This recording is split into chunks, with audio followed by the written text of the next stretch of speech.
कई बार ना आपने देखा होगा लोग कहते हैं कर्म ही पूजा है। क्या है?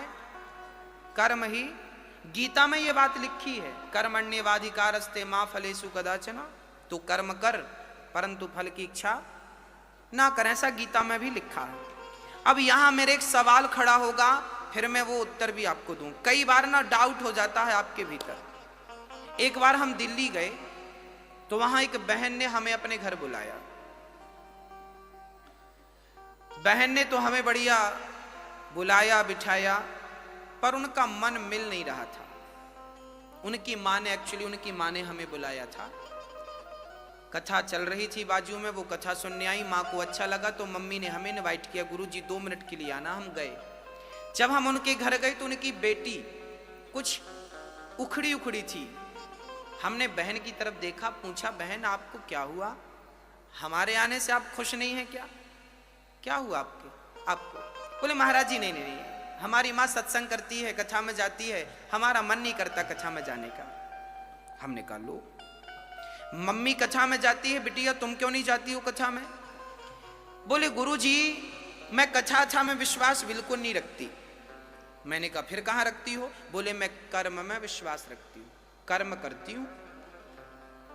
कर्म करो बस, कर्म ही पूजा है। अब मैंने सोचा कि इसकी अज्ञान की आंखें बंद कर दूं और ज्ञान की आंखें। तब मैंने उस बेटी को अपने सामने चेयर पे बिठाया। मैंने कहा 5 मिनट का मुझे समय दो और तुम यहां बैठ जाओ। अब वो बैठ गई मेरे सामने। अब हमने उस लड़की से कहा कि आप कहती हो कर्म ही पूजा है। अब हमने उससे प्रश्न किया कि बेटा ये बताओ कि कर्म क्या है? कर्म क्या है? आप लोग भी कई बार कहते होंगे कि कर्म ही करते रहो। भगवान भी कर्मों का ही फल देते हैं। जब हम अच्छा करेंगे तो अच्छा फल मिलेगा, बुरा करेंगे तो बुरा फल मिलेगा। जब हमारे कर्मों का ही फल हमें मिलना है तो फिर हम भगवान की भक्ति क्यों करें? बात बिल्कुल सही है। एक अज्ञानी आदमी यदि ऐसी बातें करे तो कोई अतिशयोक्ति नहीं है, आश्चर्य नहीं है, बात ठीक है, तर्क संगत बात। अब मैं इसके समाधान की ओर आपको ले जाता हूं। मैंने उस लड़की को सामने बिठाया। मैंने कहा बहन ये बताओ कि कर्म क्या है? उसने कहा कि कर्म है सेवा करना, माँ बाप की सेवा करना, कर्म है पति की सेवा करना, कर्म है बच्चों को नहलाना धुलाना, स्कूल भेजना, उन्हें पढ़ाना लिखाना, खड़ा करना, ये कर्म है। हमने कहा बिल्कुल ठीक। अब हमने कहा कि देखो बहन, कर्म सब कुछ है। आंख की पलक झपक रही है, ये भी क्या हो रहा है? कर्म हो रहा है। आप यहां बैठे कथा सुन रहे हैं, क्या कर रहे हैं? कर्म कर रहे हैं। हम कथा सुना रहे हैं, क्या कर रहे हैं? कर्म कर रहे हैं। एक बेटा मां की आरती उतार रहा है, क्या कर रहा है? एक आदमी दूध पी रहा है, क्या कर रहा है? कर्म। एक आदमी शराब पी रहा है, क्या कर रहा है? बोलो। दूध पीना भी कर्म है, तो शराब पीने वाला कहेगा मैं अपना कर्म कर रहा हूं। तो शराब पीना भी क्या है? तो गांजा पीना क्या है? ये तंबाकू खाना क्या? वो कहेगा हम तंबाकू अपना कर्म कर रहे हैं। मतलब संसार में जो है सब कुछ कर्म है। जो आप कर रहे हैं वो सब क्या है? यहां तक कि हमारा दिल धड़क रहा है, वो अपना कर्म कर रहा है। हमारा खून नासिका में दौड़ रहा है, हमारा खून दौड़ रहा है नसों में, वो रक्त क्या कर रहा? अपना कर्म कर रहा है। भाई कर्म तो जो आप कर रहे हैं सब, माँ की सेवा करना भी कर्म है। और कोई बेटा माँ को हाथ पकड़ के घर से निकाल दे तो वो भी एक कर्म ही है। बोलो क्या है? समझ, इतनी बात समझ में आई तो मैं आगे समझाऊं। समझ में आ गई?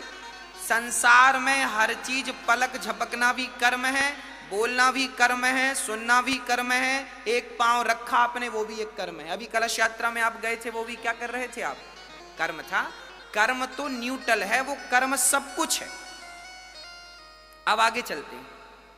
अब हमने कहा बहन तू कहती है कि हम तो कर्म पे बिलीव करते हैं।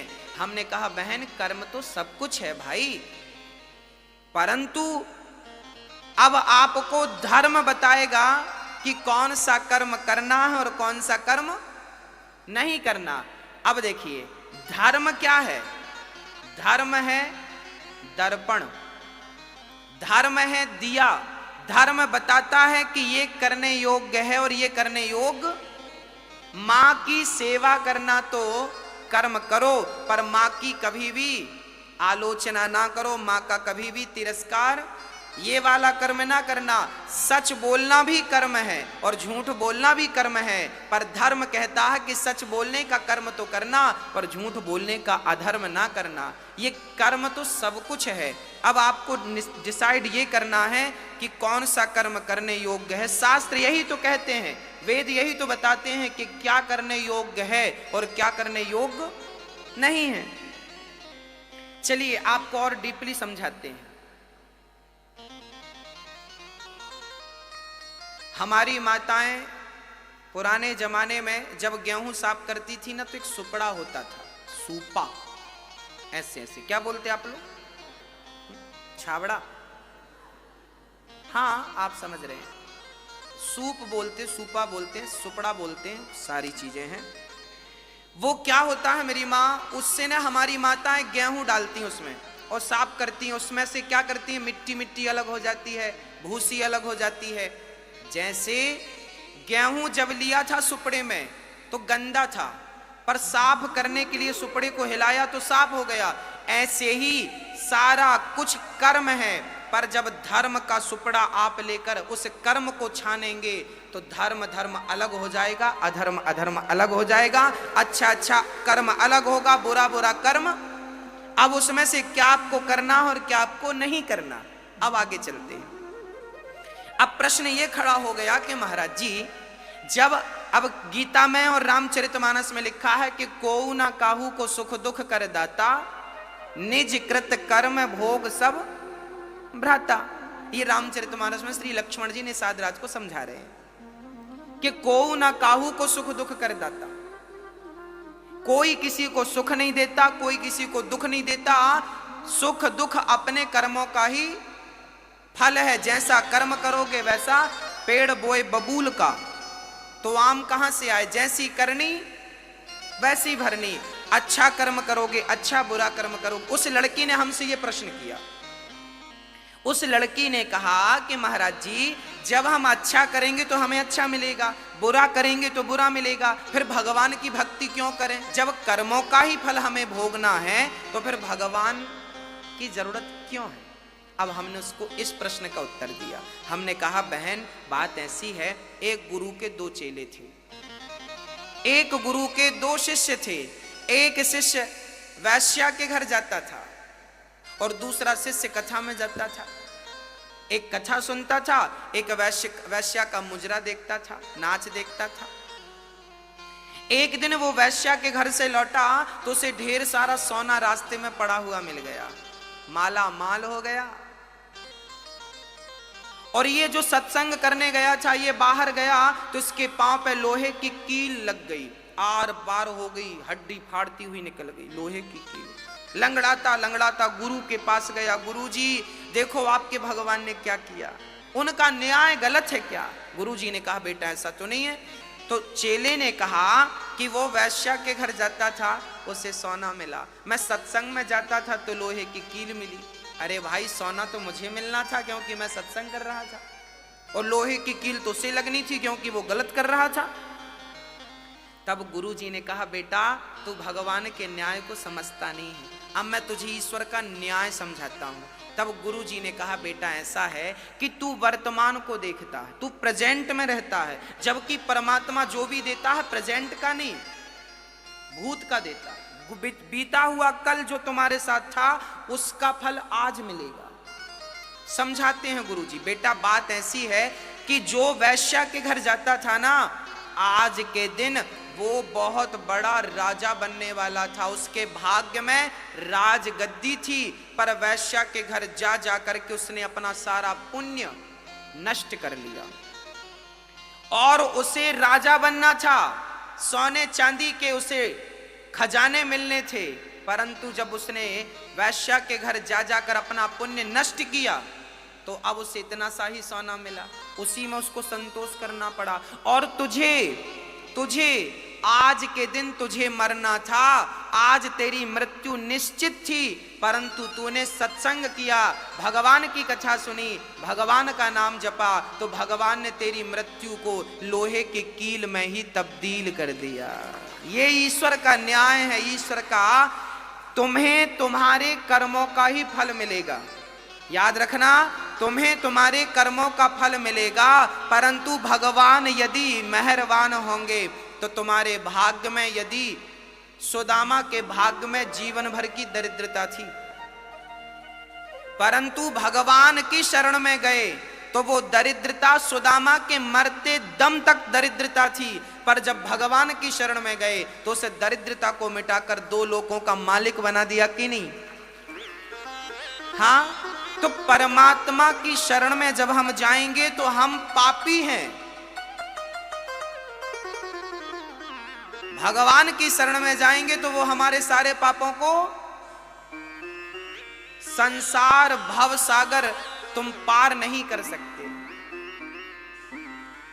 क्या होता है, मेरी माँ छोटे छोटे बच्चों को जब आप उंगली पकड़ के चलाते हैं ना, तो रास्ते में छोटे छोटे गड्ढे मिलते हैं। जब छोटे छोटे गड्ढे मिलते हैं तो मम्मी छोटे से बच्चे को क्या करती है? क्या करती है?